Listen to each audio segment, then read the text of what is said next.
This says, I think it's called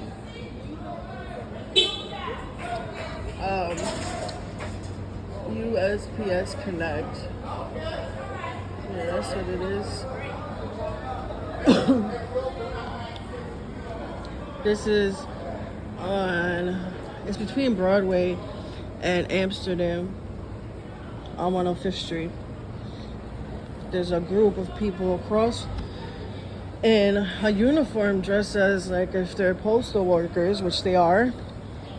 And there is no air conditioning in this building.